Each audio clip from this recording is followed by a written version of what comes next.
मैं बिहार हूं। अपनी ऐतिहासिक धरोहर के साथ राजनीतिक रूप से काफी महत्व रखने वाला राज्य। विगत वर्षों से झूठ, जुमला, वादा खिलाफी, अपराध, बेरोजगारी, भ्रष्टाचार से लड़ते लड़ते मैं थक चुका हूं। यहां एक विधानसभा क्षेत्र है पटना साहिब, जो गुरुद्वारा सिखों के 5 पवित्र तख्त में से एक है। और यहां प्रत्येक वर्ष उनके जयंती पर देश भर से सिख धर्म के अनुयायी आते हैं। पिछले 25 सालों से यहां बीजेपी की सरकार है, जिसने जनता को कई बड़े बड़े सपने दिखाए, लेकिन धरातल पर तस्वीर बिल्कुल उलट दिख रही है। बजबजाती गंदी नालियां, डूबता तैरता अस्पताल और युवाओं में बेरोजगारी के कारण घोर निराशा। और जब यहां के लोगों से हमने बात करना शुरू किया तो खोखले वादों की पोल परत दर परत खुलती चली गई। सुनिए क्या कहना है इस महिला का, जो आज भी राशन कार्ड के लिए दर दर भटक रही हैं, पर अभी तक नहीं नसीब हुआ। पूरा बीच रोड पर इतना कूड़ा रहता है, हम लोग के आने जाने की जगह नहीं रहता है। बरसात के दिन आता है तो हम लोग इतना पानी में रहते हैं, बाल बच्चा सबके तबीयत खराब हो जाता है। अब वोट लेवे घड़ी कहते हैं कि हमको दीजिए, हमको दीजिए। हम लोग क्या करें? हम लोग गरीब आदमी के तो खाने के लिए पैसा नहीं रहता, बाल बच्चा कहाँ से दिखाएंगे? सफाई चाहते हैं ना, हम लोग के राशन कार्ड देते हैं ना, हम लोग के कुछ देते हैं। हम लोग क्या उम्मीद करें सरकार से? जानबूझ के कूड़ा गिराते थे अगम कुइया में, अब कूड़ा गिराना यहाँ चालू हो गया। यहाँ लोगों के आना जाना मुश्किल है।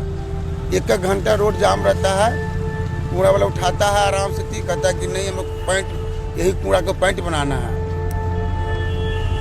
अब देख लीजिए क्या हालत है रोड का।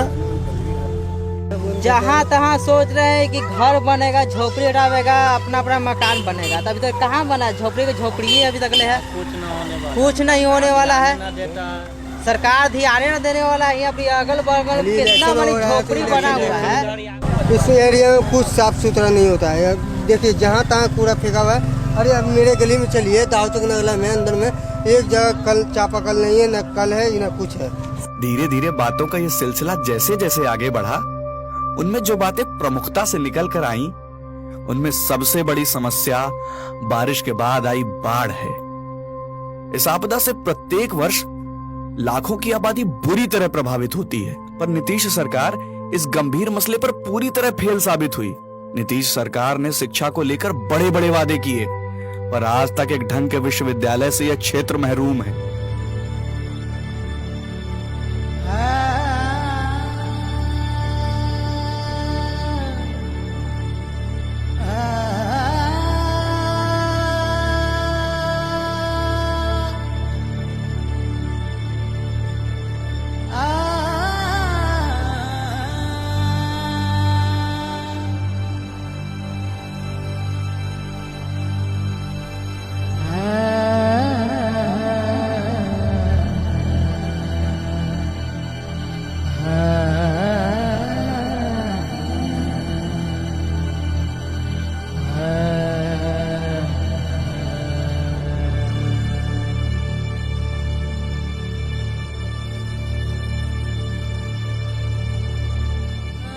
ट्रैफिक के कारण लोगों का आवागमन प्रभावित होता है। यहां पर भी नीतीश सरकार पूरी तरह अक्षम दिखाई देती है। बिहार राज्य में बेरोजगारी के कारण युवाओं में घोर निराशा का माहौल है। और ऐसे वक्त में मुख्यमंत्री का यह बयान कि हमारा राज्य समुद्र के किनारे नहीं है, हैरान भी करता है और हास्यास्पद भी लगता है। बेरोजगारी के कारण एक बहुत बड़ी आबादी पलायन को मजबूर हो रही। शुगर मिल समेत तमाम फैक्ट्रियां बंद पड़ी हैं। ये खुल जाए तो न सिर्फ पलायन रुकेगा, बल्कि राज्य की जीडीपी में भी बढ़ोतरी होगी। बेटी पढ़ाओ बेटी बचाओ सिर्फ एक नारा बनकर ही रह गया। वर्तमान सरकार न ही बेटियों को मुकम्मल शिक्षा दे पाई और न ही उनकी सुरक्षा को सुनिश्चित कर पाई। लेकिन इस बार पटना साहिब की जनता के लिए उम्मीद की किरण बनकर आए हैं प्रवीण सिंह कुशवाहा जी। प्रवीण कुशवाहा कांग्रेस के जाने माने स्वच्छ छवि के नेता हैं। ये कांग्रेस में उपाध्यक्ष पद पे रह चुके हैं।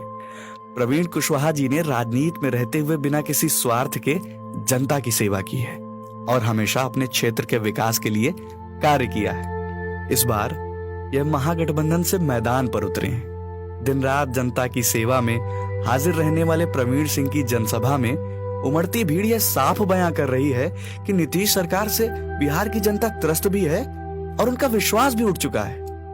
परवीन कुशवाहा जिंदाबाद, लालू सोनिया जिंदाबाद, पंजा छाप जिंदाबाद, परवीन सिंह कुशवाहा जिंदाबाद, परवीन सिंह कुशवाहा जिंदाबाद, परवीन सिंह कुशवाहा जिंदाबाद, परवीन सिंह कुशवाहा जिंदाबाद।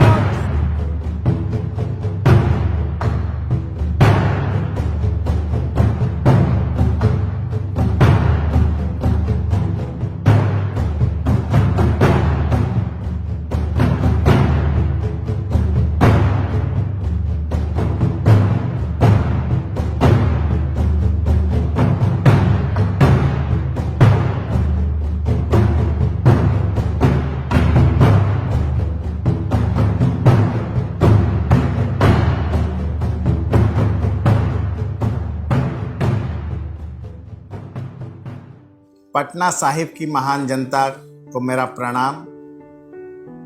मेरे मित्रों, बुजुर्गों, साथियों, भाइयों, बहनों, माताओं, जो भी इस विधानसभा क्षेत्र के हमारे मतदाता हैं, मैं उनके आशीर्वचन के लिए गली गली घूम रहा हूं और जो स्नेह, जो प्यार, जो अपार समर्थन आपका मुझे मिल रहा है, मैं महसूस करता हूं आप हर बात से वाकिफ हैं, हर समस्याओं से वाकिफ हैं। आपके विधानसभा क्षेत्र के जनप्रतिनिधि के रूप में आज तक जो काम न किया गया, उन सब समस्याओं से आप अवगत होंगे। शिक्षा का क्षेत्र हो, स्वास्थ्य का क्षेत्र हो, बताने की आवश्यकता मुझे नहीं होनी चाहिए। आप हमसे ज्यादा बेहतर जानते होंगे कि आपके यहाँ तैरता हुआ अस्पताल हुआ करता है। एक अस्पताल जो 25 साल पहले था इनके एमएलए बनने से पहले, वही अस्पताल आज काम कर रहा है। दूसरा अस्पताल इनके स्वास्थ्य मंत्रित्व काल में भी नहीं खुल सका। शिक्षा के क्षेत्र में लीजिए, जो कॉलेज इनके एमएलए बनने से पहले थे वही कॉलेज रह गए हैं। महिलाओं के लिए एक कॉलेज है, दूसरा कॉलेज आज तक न हो सका। आज वो आपको अगले 5 साल के लिए एक नए हथकंडे के साथ आपके सामने आ रहे हैं। आपको देखना होगा, आपको ही बताना पड़ेगा कि क्या आप फिर से एक बार उनके बातों पर विश्वास करेंगे। आपने उनकी बातों पर विश्वास कर उन्हें 25 साल तक एमएलए बनाया। ऐसे जुमले पर आप विश्वास करेंगे? ऐसे झूठे वादे पर आप विश्वास करेंगे? या एक मौका बदलकर मुझ जैसे कर्तव्यनिष्ठ और सच्चे लोगों को चुनने का प्रयास करेंगे? मैं 3 नवंबर को आपसे इसी आधार पर वोट मांगता हूं कि मैं आपका सच्चा सेवक, सच्चा जनप्रतिनिधि बनकर दिखाऊंगा। मैं कभी राजनीति को उपार्जन का साधन नहीं बनाऊंगा। मैं राजनीति को सिर्फ और सिर्फ आपकी सेवा का साधन बनाऊंगा। एक मिसाल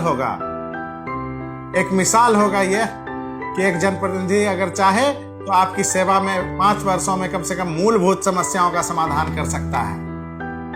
कांग्रेस, आरजेडी, सीपीआई, सीपीएम, सीपीआईएमएल, इन सभी दलों के नेता भी प्रवीण कुशवाहा जी का पूर्ण रूप से समर्थन कर रहे हैं और पूरे जोश और उत्साह के साथ इनसे कंधा से कंधा मिलाकर साथ चल रहे हैं। मित्रों, आप लोग से भी अपील है, एक मौका 5 बरस कांग्रेसाई के उम्मीदवार, लोकप्रिय उम्मीदवार प्रवीण कुशवाहा जी को देख करके आप देखिए। आपसे 25 वर्ष कोई मांगने नहीं आया है। अगर 5 वर्ष में प्रवीण कुशवाहा जी निकम्मा साबित हुए तो 25 वर्ष मत रखिएगा, 5 वर्ष में हटा दीजिएगा। यह लोगों से मैं अपील करना चाहता हूं। प्रवीण कुशवाहा जी को हम लोग कम से कम 50 से 60 हजार वोट से लीड करवाने जा रहे हैं। इसमें कोई दुमत नहीं है। 50 से 60 हजार वोटों से हम लोग उनको लीड करवाने जा रहे हैं। और इस बार एनडीए की सरकार पूरी तरह से ध्वस्त हो चुकी है। रही बात नीतीश बाबू की, तो पूरी जनता, पूरे बिहार की जनता ये दिखा दी है उनको। हर जगह जहाँ भी वो सभा कर रहे हैं, कहीं पे काला झंडा, कहीं पे चप्पल जूता फेंक करके उनका स्वागत किया जा रहा है। एनडीए का भी वही हाल है। हमारे यूपी के मुख्यमंत्री योगी आदित्यनाथ जी आए गया में, उनके साथ भी वही दुर्व्यवहार हुआ। क्यों? आखिर जनता पागल तो नहीं है ना, जनता उनको नकार रही है। और इस बार महागठबंधन की सरकार, तेजस्वी यादव जी मुख्यमंत्री, हम लोग उनको भारी मतों से बनाने जा रहे हैं। प्रवीण सिंह कुशवाहा अपने समाज के लिए ही, अपने जो है अपने देश के लोगों के लिए ही सोचने वाले हैं। व्यक्तिगत स्वार्थ इनकी सोच नहीं है, इनका सोच है कि जनता की भलाई करें। रोटरी क्लब, हम लोग का महासभा, सब चीज़ में जुड़े रहते हैं और लोग कैसे मतलब जो है गरीब से ऊपर उठ सके, ये हमेशा उसके लिए तत्पर रहते हैं।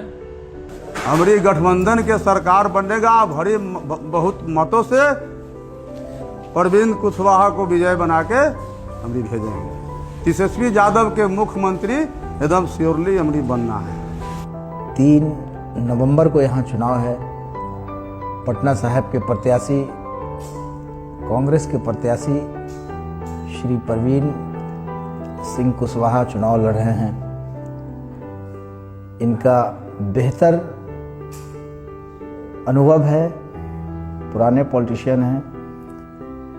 पटना साहिब की समस्या यह है कि लगातार 25 वर्षों से यहाँ के विधायक जीतते आ रहे हैं, लेकिन पटना साहिब का जो विकास या जो पटना साहिब में पटना नजर आना चाहिए, आज भी कई गलियां ऐसी है जिसमें लोग जाने के लिए परेशान होते हैं। ट्रैफिक का समस्या, बिजनेस का समस्या, व्यापार का समस्या, लॉ एंड ऑर्डर का समस्या, समस्याओं का अंबार है। जानिए प्रवीण सिंह कुशवाहा ने अपनी प्रिय जनता से क्या क्या वादे किए, जिनमें से ई रिक्शा चालकों के लिए पार्किंग और फ्री बैटरी चार्जिंग की व्यवस्था, विद्यार्थियों के लिए ई लाइब्रेरी व वाईफाई जोन और सड़क जाम से मुक्ति और 24/7 जनता सेवा हेल्पलाइन नंबर के साथ साथ तमाम ऐसे वादे किए जिससे पटना साहिब की जनता का कल्याण हो सकेगा। महागठबंधन के घोषणा पत्र में प्रवीण सिंह का यह वादा चुनावी नहीं बल्कि व्यक्तिगत वादा भी है। चुनाव दर चुनाव भाजपा के नेताओं में जिस प्रकार लोगों के भावनाओं को छलने का काम किया है और काम के नाम पर नीलबटा सन्नाटा रहा, जमीन पर उतरकर प्रवीण जी ने लोगों के दर्द और मर्म को समझा है, महसूस किया है और खुद भी सरकार की उदासीनता का सामना किया है। पटना साहिब के जनता से प्रवीण सिंह का सिर्फ वादा नहीं बल्कि वचन है, संकल्प है कि अगर उन्हें एक मौका दिया गया तो पटना साहिब के वोटर्स को पछताना नहीं पड़ेगा। प्रवीण सिंह ने हर संभव कोशिश करने का संकल्प लिया है जिससे पटना साहिब के प्रत्येक व्यक्ति का भला हो सके और सुकून से रह सके। जय हिंद, जय बिहार, जय पटना साहिब।